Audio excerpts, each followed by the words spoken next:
Nearly 54 years since the president was assassinated, and tonight some 2,800 secret documents finally released, but others remain blocked, fueling even more conspiracy theories.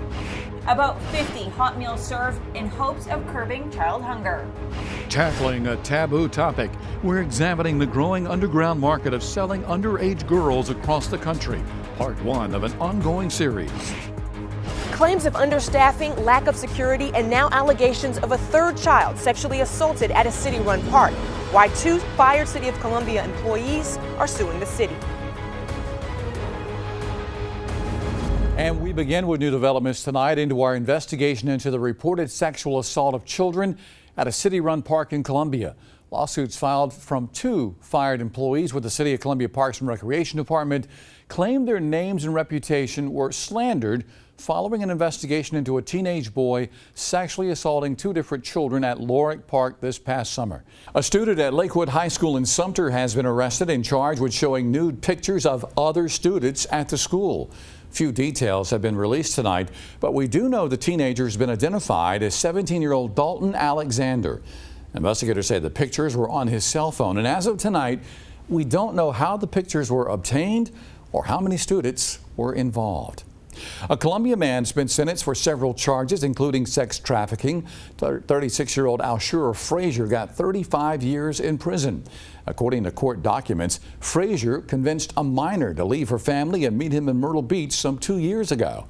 The victim was 16 years old at the time and began working as a prostitute for Frazier. The records go on to say she was moved back and forth from North and South Carolina for prostitution. Now, unfortunately, stories like this happen far too often. According to the FBI, sex trafficking is the world's fastest growing organized crime and 3rd largest criminal venture in the world. Up to 300,000 American kids are at risk of being involved in sex trafficking in the U.S. each year.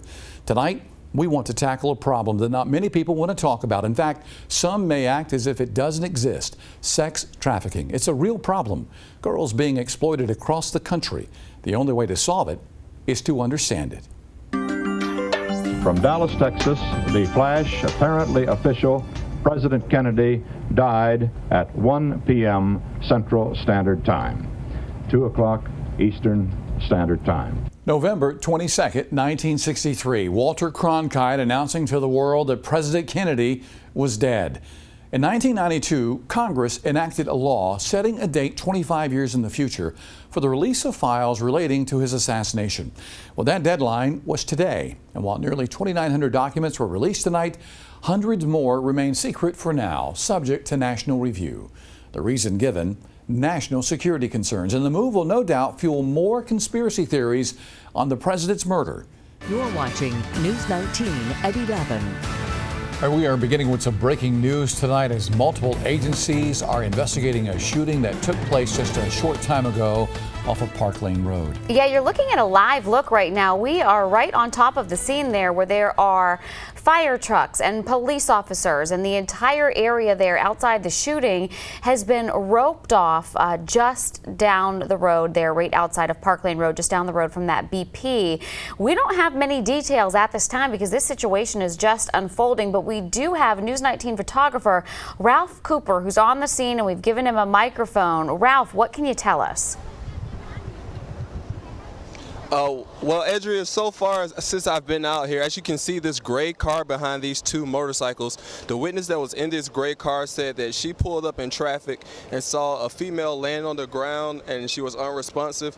And from what she's telling me, someone jumped out of a car, shot at the victim on the motorcycle, and apparently there was back and forth shooting going on. So shot at the victim on the motorcycle and she was laying down. So the witness in the gray car behind the 2 motorcycles that you see jumped out the car and was screaming for someone to call 911. And from there we have this scene now. So it was a bad scene. As she tells it, someone got out of their car and shots were fired back and forth. All right, so again, this is what a witness is telling you, Ralph, out there tonight. We haven't really confirmed that witness account with any Richland County deputy who is on the scene, but the witness that talked to you, is she the woman who was driving the gray car, or is she the one giving you the information? Yes, she's the woman driving the gray car. She was directly behind the incident, unfortunately. And she said that traffic started to move slow from the right lane. As you can see, the open right lane, traffic was moving slow. That's the lane that the car that did the shooting was in, as she is telling me. So she was wondering why traffic was moving slow, and once she got closer, she could see why, that it was a kind of an altercation going on. You're watching News 19 at 11. As Texas and Louisiana try to recover from one hurricane, the East Coast is bracing for another. Good evening and thanks for joining us on this Labor Day evening. I'm Darcy Strickland. JR and Andrea both have the night off. Preparations are already underway in Puerto Rico as they prepare for strong rains and winds from Hurricane Irma. The storm was upgraded to Category 4 this afternoon with winds in excess of 140 miles per hour. The governor of Puerto Rico declared a state of emergency as they continue to track the storm's path. In Florida, Governor Rick Scott declared a state of emergency for all 67 counties in the state. On Twitter, he urged all Floridians to remain vigilant and stay alert to local weather and news. Although it's too early to tell if South Florida will be hit, some residents aren't taking any chances. At a grocery store, shoppers could be seen filling their carts with water and other needed supplies. I think right now it's a little bit too early to tell, but it's a good time to be prepared. And it's not good for you, it's not good for the stress. You have to do it early as you can, and expect the worst, and if nothing else bad happens, you can have a great party in your backyard after the storm is over. Should a hurricane hit South Florida, officials want residents to have enough food and water to last 3 days for every person in the household. In North Carolina, Red Cross officials are preparing for what Irma could bring their way, but resources are stretched thin after so many responded to Harvey. AJ Janavel has more. About 100 local members of the Red Cross assisted in the rescue efforts after Hurricane Harvey hit. The local Red Cross officials tell me that's all the resources they'll be able to give to the rescue efforts in Texas. We put a hold on sending volunteers from the mid-Atlantic states. Red Cross Regional Executive Officer Barry Porter tells me the Red Cross has not faced the threat of multiple hurricanes hitting the U.S. since 2004.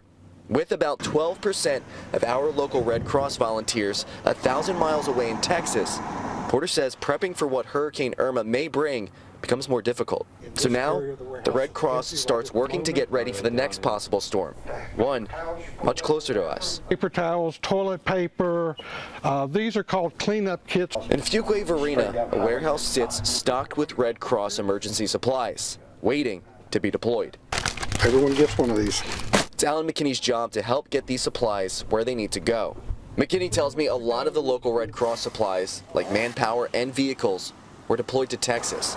But he says handling emergency situations is what the Red Cross does every day, not just during hurricane season. You know, if we get hit, are we ready for what it could bring? Monday we start the planning effort for being hit, yes. So we will be ready. That was AJ Janavel reporting. This is video of a plane flying into Hurricane Irma. With all of this preparation underway, it's important to remember we still don't know the exact path of the storm. In turn, we don't know what, if any, damage that means for South Carolina and the Midlands. In order to make sure you are getting the most accurate information, let's turn things over to one of our weather experts, meteorologist Daniel Bonds. Well, everyday South Carolinians aren't the only ones helping people affected by Harvey. News 19 sent out two of our own. Reporter Sonia Gutierrez is helping one of our sister stations in Houston, while our evening news director Leroy Green is helping in Beaumont. We're joined by both of them tonight live. Sonia, Leroy, good to see both of you. Thank you so much for the hard work that you've put in while you've been there. We'll start with you, Sonia. Talk to me a little bit about what you've seen since you've been in Houston. All right, Sonia, it sounds like you're being rushed away from wherever you are, so we're going to let you get out of there and get back to work. And so we're going to travel from Houston and head over to Beaumont, and that's where Leroy is this evening. Leroy, lots of our viewers don't get to see you because you do all of your work behind the scenes for us. But while you're down there in Texas, you've had the opportunity to get out there on the streets and act even as a photographer. You spend a lot of time in the studio directing, but what have you seen on the streets? I've been here since Thursday night. when you come here at night, you really can't get a picture of how bad the flooding is. When you drive in, I drove in through on 90 into Beaumont. The water was up to the road, but you couldn't see really the homes until like maybe the moonlight hit the water. And that's when you realize there's water in places where you're not supposed to see it. Through the weekend, from Friday, Saturday, and Sunday, Beaumont was pretty much a ghost town, and because most of the people were either helping someone at a shelter or they'd evacuated.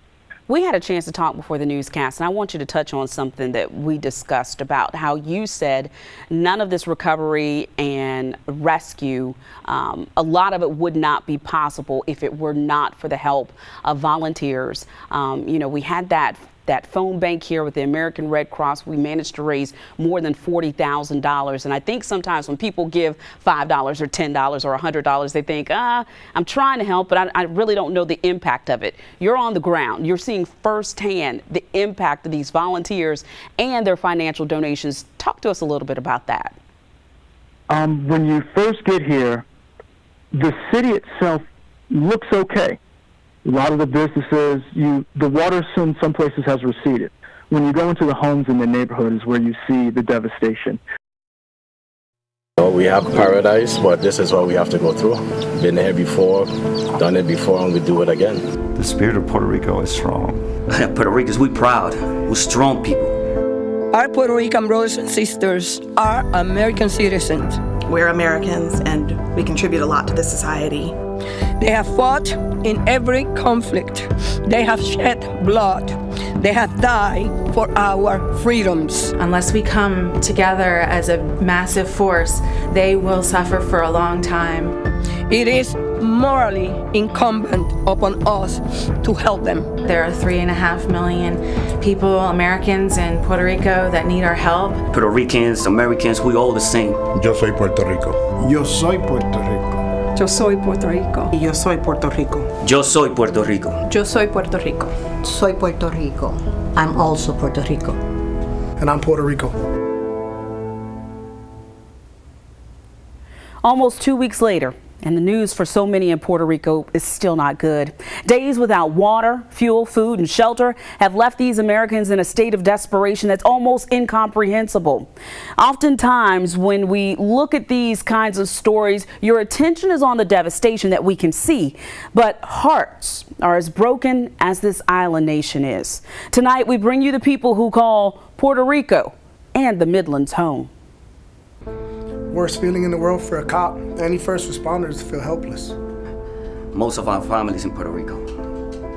I have grandparents, cousins, aunts, everything.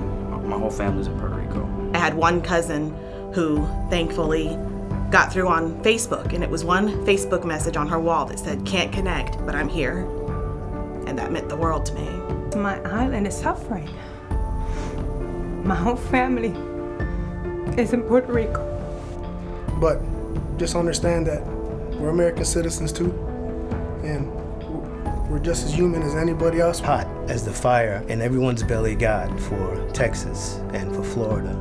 We need that here for Puerto Rico as well. In times like this, in times of distress, we come together, and there's no doubt in my mind, even though I've not heard their voices physically, that they're pulling together in whatever means that they have. They're sharing not only with family, but they're sharing with the community as well. I can't be there to help them out. And you know, I'm here helping out the citizens of Richland County every day, and I don't care. I'll give my life for them, but I can't even be home to take care of them. The night of the hurricane, my mom called me, and 3 in the morning, she tried to put the phone so we can listen to the winds, and after that, I didn't hear from her in 4 days. It's not easy to receive a call and hearing your sister say they need water while you take it for granted here. It's guilt-ridden because life goes on, and we realize that life goes on, but for us, we're kind of in a time warp where everything has just stood still. Bills don't matter, functions don't matter, events don't matter. What matters most is just hearing the voices of those that we haven't heard from as of yet. You can imagine what it's like for a whole branch of your family to just be missing and you can't hear from them. And I got nieces and nephews. Don't know if they're alive or dead. I can't get a hold of a sister-in-law He was up in the mountains. My parents are there.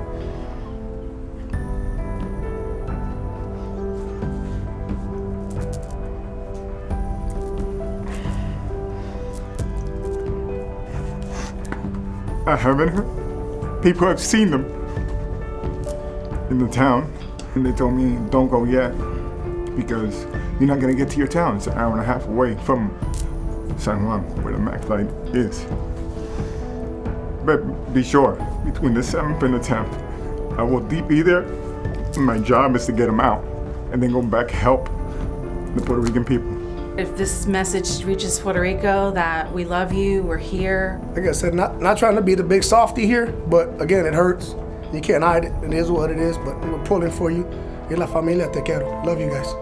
Tengan fe. Manténgase unidos. Es tiempo de ser los patriotas que somos. Yo soy Puerto Rico. Que sigan pa'lante. No desmayen. Help is on the way. Most of our families in Puerto Rico. I have grandparents, cousins, aunts, everything. My whole family's in Puerto Rico. It's a beautiful island full of loving people. It has a soul and a spirit all of its own. And we're Americans. If this makes it to Puerto Rico, we're pulling for you guys. We love you guys. Like I said, not trying to be the big softy here, but again, it hurts. You can't hide it. It is what it is, but we're pulling for you. Y la familia te quiero. Love you guys. Many of us here in the Midlands have loved ones struggling to survive in Puerto Rico. And as we hear these stories, it's important to remember that we're all Americans and we're all one. Tonight, before each commercial break, we'll hear from others trying to connect with friends and family on the island. Good evening and thanks for being with us. I'm Chuck Ringwald in for J.R. Barry. 150 engineer soldiers from the South Carolina Army National Guard will soon leave for Puerto Rico. Governor Henry McMaster issued an executive order authorizing the effort. The soldiers are assigned to the 122nd Engineer Battalion headquartered in Edgefield and the 178th Engineer Battalion headquartered in Rock Hill. This video was recorded back in 2015 and shows those battalions repairing a portion of Boiling Springs Road right here in Lexington County in the days after the historic flood. While in Puerto Rico, they may be doing similar work. In a statement, Governor McMaster said, "The people of Puerto Rico have had our thoughts and prayers throughout this devastating and trying time. And now they will have the dedicated men and women of South Carolina's Army National Guard working side by side with them to restore their home and get them back on their feet." Peggy and I ask that all South Carolinians join us in praying for our men and women in uniform and for the people of Puerto Rico. U.S. Army Major General Robert E. Livingston Jr. also had this to say, "I'm always so proud of our South Carolina soldiers who are ready at a moment's notice to help our fellow neighbors in need, even hundreds or 1,000 miles away." Our state's National Guard soldiers will be joining soldiers from the North Carolina, Louisiana, and New York Army National Guards. There are a total of 750 soldiers within the Engineer Task Force that will be leaving for Puerto Rico.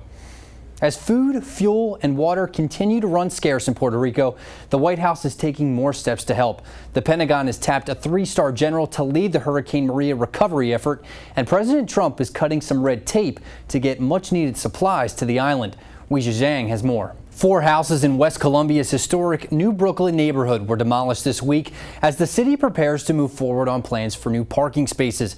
People living in that area and other organizations have been fighting this demolition, hoping to preserve the history of the 100-year-old houses. News 19's Lauren Thomas spoke with Historic Columbia about their efforts.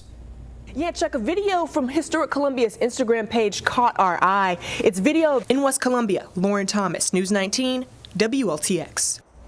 The city of West Columbia says they started the demolition so that they can work to complete the expanded park and parking lot by spring. Well, Oklahoma State University has officially announced the firing of assistant basketball coach Lamont Evans. Evans is a former Gamecock basketball assistant. Earlier this week, he was indicted on federal charges. He's accused of taking about $22,000 in bribes from sports agents. They wanted him to recruit college players who would sign with the agents after going pro. Federal investigators say he was in contact with the agents while he was at USC and left the Gamecocks just 1 month after their first in-person meeting. With the FBI investigation, many are starting to wonder what it's like for players who have dealt with recruitment. News 19's Nick Jones talked to one former college basketball player here in the Midlands about the pressures of being a student athlete. I grew up in a basketball family, so really, like they say, the ball is really light. Zam Frederick Jr. has been all about basketball since day one, and it led him to the hardwood at the University of South Carolina. As far as recruitment, you get letters since 9th, 10th grade. When I started playing on the AAU circuit, Stanford, Kentucky, USC, Clemson, that was like my top 4. Zam Frederick for 3. Being Mr. South Carolina basketball for high school in 2004, he understands the pressure kids go through, but nowadays, he says it's worse. Twitter, Instagram, Snap, whatever other options that they're using right now, and they can get to you. It could be a third-party person. It probably could be, somebody that could get you in trouble recruiting-wise as well. So I feel kind of sorry for those dudes now. He says if a coach can offer money to come to their schools, it makes it especially hard for those that are struggling financially. Here, I'm gonna give you $100,000, give your daddy a job, buy y'all a car. What you gonna do? Like, how can you turn that down as a kid that's struggling? Frederick's advice to student athletes is for them to think about their future when making decisions. Most people don't think down the road. They thinking right now. How can I get it right now? But longevity is where it's at. You gotta think 5, 10, 15 years down the road. And you make your decisions based off where you're trying to be, not what you can get right now. In Calhoun, Nick Jones, News 19, WLTX. All right, thank you, Nick. The Office of Regulatory Staff wants the Public Service Commission to stop SCE&G's rate hikes. If the General Assembly decides the Base Load Review Act is unconstitutional, they also want the utility to credit or refund all of the revised rate collections. The commission said a decision this big is going to need to be looked at very carefully. They also filed a motion appointing a hearing officer to hear out both SCE&G and the ORS. Tom Clements with Friends of the Earth and Sierra Club has been following this for years and opposed the rate increases from the beginning. We weren't listened to for 9 years. We warned about the cost overruns, schedule delays, and construction problems, and there were other members of the public there as well. But we were discounted all the way up until this year. And I think it would have been prudent if the regulators, Office of Regulatory Staff, the Public Service Commission had paid attention to what we were saying and paid more attention to what was going on at the project and not just listen to SCE&G. So I'm glad that it's all coming out now. The hearing officer will schedule briefing and oral arguments with the Office of Regulatory Staff and SCE&G. This meeting comes just days after Santee Cooper and SCE&G announced that they are selling their portions of the $2.2 billion Toshiba settlement. Citibank will pay both utility companies immediately. Out of this settlement, Santee Cooper receives nearly $831 million and SCE&G receives just over $1 billion. Well, a new lawsuit accuses SCANA of defrauding its investors and lying to them about the venture's progress. The lawsuit was filed in federal court late yesterday, and it claims that some of SCANA's chief executives artificially drove up their stock prices by issuing false and misleading statements to investors about the VC Summer nuclear project. The suit seeks class action status on behalf of anyone who acquired SCANA stock between January 2016 and the first part of this month. SCANA hasn't issued a response to the suit. And don't go anywhere. When we come back, Chief Meteorologist Jim Gandy takes a look at your full forecast. I mean, the situation right now is very hard, okay? Same thing I heard from my brothers. I got 2 brothers. And my grandma, 100 years old. So she's in Ponce. I got people in Sabana Grande, and I got people in Guayama. And those are the towns that's very hard hit, so it's very hard to get communicated. It took days. That's why when I started saying about Saturday, it took days before I felt like, wait a minute, I have not heard from them. This is not a joke no more. And then so when you start looking and you start reading and you start watching TV and it just boils to you and you just like, you explode. I was just crying, talking to my wife, and I'm just crying. I just wanted to talk. I really wanted to talk. I mean, it's bad.